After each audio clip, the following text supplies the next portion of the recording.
Kelaparan mendunia. 40 hari 40 malam dunia diselimuti oleh kabut asap. Matahari bersinar nggak bisa menyentuh tanah. Akibatnya tanaman, tumbuhan, pohon nggak menghasilkan.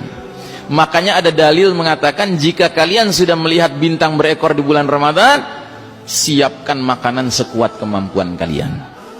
Jadi bintang berekor itu diantara dalilnya mengisyaratkan jatuhnya di bulan Ramadan.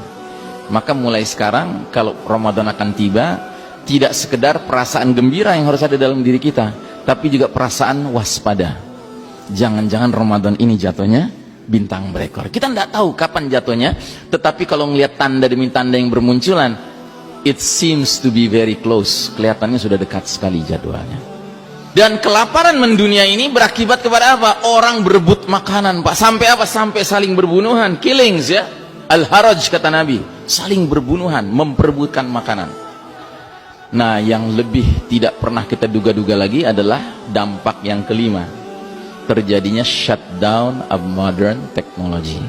Teknologi modern ini berhenti beroperasi, Pak. Kenapa? Karena batu besar jatuh dengan kecepatan tinggi, bergesekan dengan udara, tentu menimbulkan induksi besar-besaran. Yang orang barat katakan akan terjadilah fenomena EMP, electromagnetic pulse ya. Semua benda-benda kelistrikan macet, tidak bisa berguna lagi. Bahkan ahli fisika mengatakan tumbukan batu besar dengan tanah akan menyebabkan zat-zat tertentu sifatnya berubah.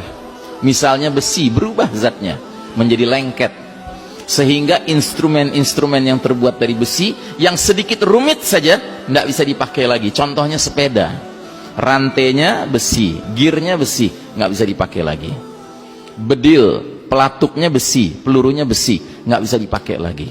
Dan ini yang dikatakan Nabi sampai 3 kalimat diulang-ulang dalam hadis riwayat Muslim, hadisnya sahih. Nabi bersabda, wa'udtum min haitsu bada'tum wa'udtum min haitsu bada'tum wa'udtum min haitsu bada'tum. Kalian akan kembali kepada kondisi seperti sedia kala. Kalian akan kembali kepada kondisi seperti sedia kala. Kalian akan kembali kepada kondisi seperti sedia kala. Sewaktu Nabi dahulu menyampaikan kepada para sahabat nggak ngerti. Kenapa nggak paham para sahabat? Karena para sahabat nggak pernah mengalami menggunakan komputer, ya, HP, listrik, AC, ya, mobil, motor, pesawat udara, nggak ada. Tapi setelah hadis ini sampai ke zaman kita pakai akal kita merenungkan apa ya maknanya ini. Oh, ini rupanya isyarat akan terjadinya kemacetan operasional teknologi canggih. Nah, yang lebih menarik lagi, Syekh Mubayyad dalam kitab Ensiklopedia Akhir Zaman mengatakan, jika peristiwa ini terjadi, Pak, ini bukan keburukan bagi umat Islam, malah ini keberkahan bagi umat Islam. Kenapa? Karena begitu shutdown modern teknologi terjadi, dia terjadi di seluruh dunia, Pak. Akibatnya umat Islam bisa istirahat dari perlombaan mengejar ketertinggalan barat kafir di bidang teknologi. Sebuah perlombaan yang pada hakikatnya nggak akan pernah kita menangkan, Pak. Jadi dengan kata lain, kata Syekh Mubayyad, kalau ini sudah terjadi, kita dengan barat kafir menjadi setara lagi, Pak. Kita mulai dari 00 lagi, kayak ngisi bensin ya. Petugas bensinnya pasti bilang kan 00 ya, Pak. Gitu ya. Dengan syarat kita sudah latihan, sudah persiapan. Persiapannya apa? Sederhana. Hadis Nabi sudah kita dengar dari dulu, didiklah anak kalian memanah, berkuda dan berenang ya. Dan kita menafsirkan hadis ini harus apa adanya. Jangan sok modern menafsirkannya.